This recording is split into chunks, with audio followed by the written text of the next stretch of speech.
Hello, Breaking Brown family, your Black World family. It's Yvette Carnell. I know I haven't been on YouTube for quite some time. Some of you all missed me. Anyway, what I want to talk about today is Donald Trump. You knew it was going to take Donald Trump for me to have a conversation today. And I really am disappointed. I can't even say I'm disappointed at the reaction to what Donald Trump said because I'm really not. I really expected black people to go in on Donald Trump when he said that we're poor.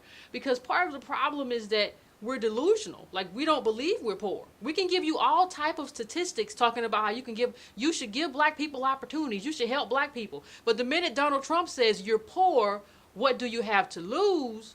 Black people had a problem. And it makes no sense. Donald Trump said black people are poor. He said your schools are failing. What do you have to lose?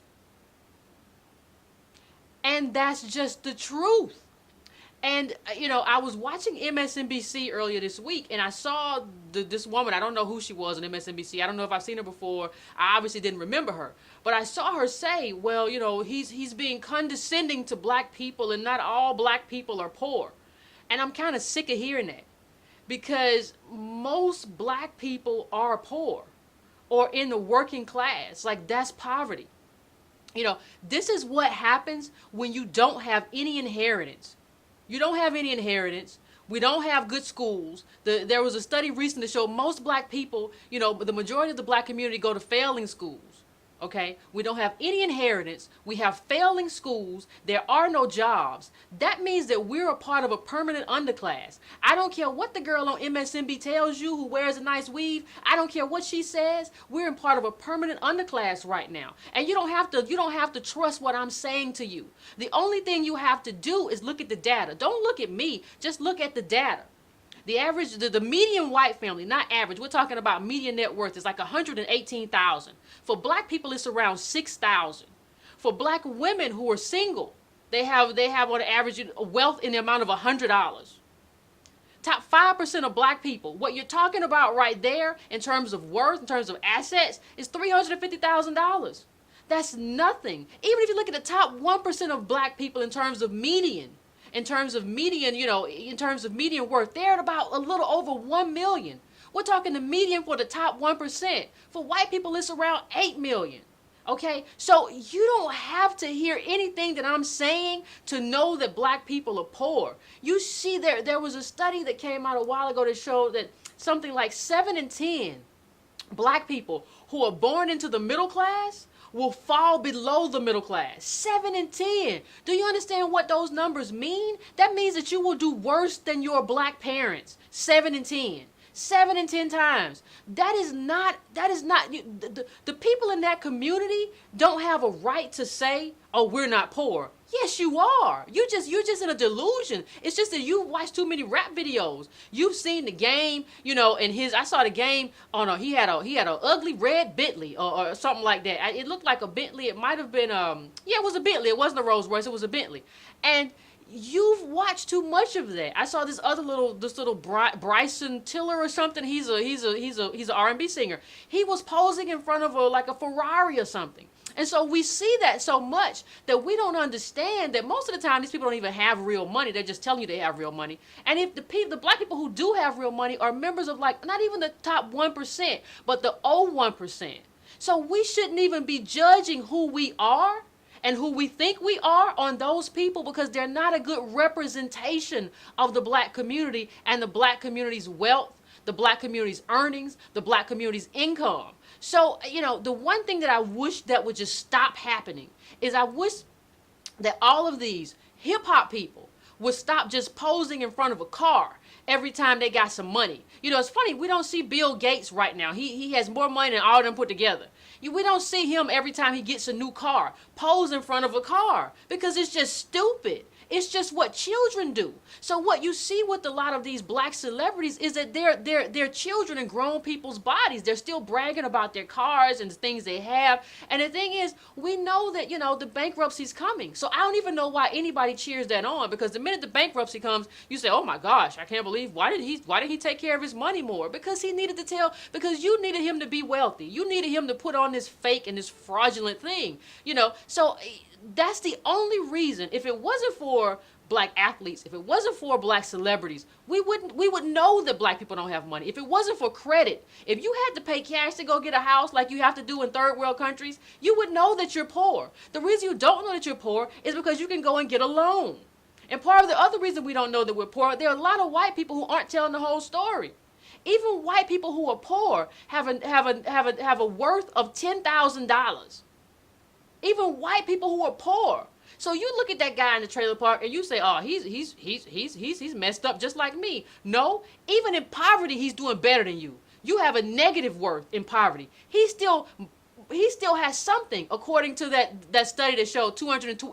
It takes 228 years for a black person, for a black family to have the same wealth of a white family today. That's what that study showed. So I don't need Donald Trump to say that black people are poor and don't have anything to lose. I already know that we're poor. I already know like where we are. We can look at what was it, Milwaukee. Remember, look at Wisconsin. They were talking about, we just saw the riots there, right?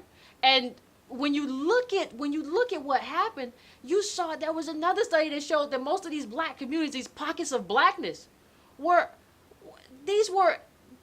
actually prisons and jails and Section 8. We have a community in collapse. And why I despise the people that go on MSNBC like Joy Reid and the people that she has on her show is because day in and day out, they lie to black people. They say, "No, Donald Trump is wrong. You're doing better than that. Look at me. I'm on TV. Look at me. This woman I'm interviewing, she has a company." And they say, "We're doing better than that." And the truth is they're lying. And they lie to us every day. And that's why I'm so sick. I try not to personalize it, but I'm sick of Joy Reid.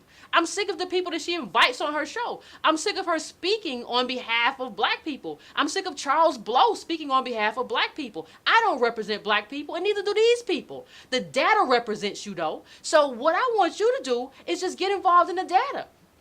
Everything I've said on here can be proven. Everything I've said on here, there's a data that supports it. Don't just listen to people who are lying to you. And don't just believe because you went to brunch on Sunday that you're a part of the middle class. Because what happens if you lose your job?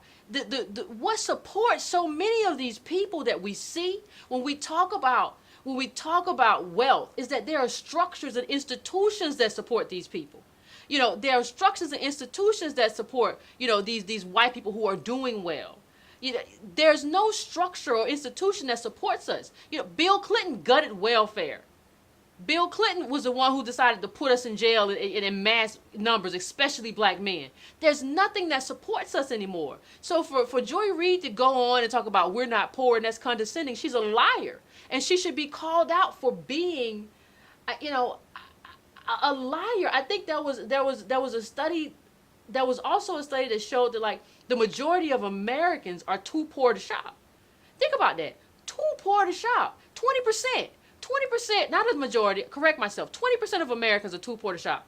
Now understand that we're below Americans. We're even below Latinos in terms of economics. So if 20% of all Americans is too poor to shop, that means about 50% of black people are relegated to at least to the dollar store and to Ross and to stuff like that. We're too poor to go shopping like other people go shopping. This is a community in collapse. The black community is imploding right now, and people like Joy Reid are lying to you straight-faced about what you're going through to make you feel better and feel like, well, it's not so bad. Donald Trump's just a mean guy. I have no love for Donald Trump. I'm probably not going to vote for Donald Trump. I'm not going to vote for Hillary Clinton.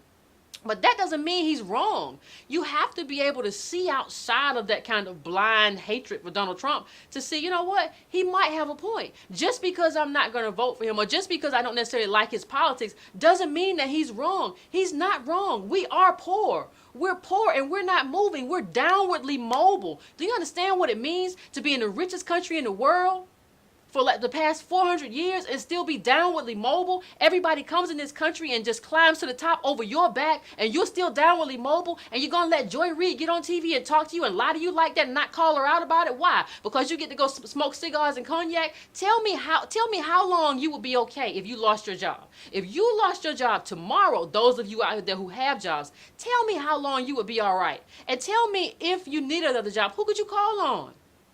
Do you have like a Jewish uncle?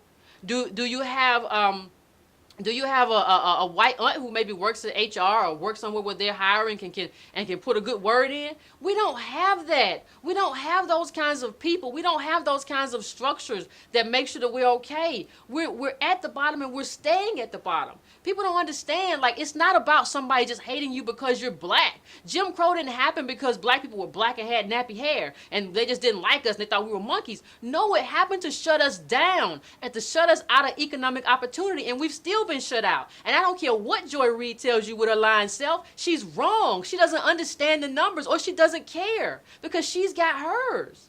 So, I mean, this is the person who took over after, after Melissa Harris Perry, after Melissa Harris Perry, she didn't look back. So I question a lot of her decisions. I question I question her integrity on a lot of fronts. But don't listen to her. Don't listen to these people who are just kind of,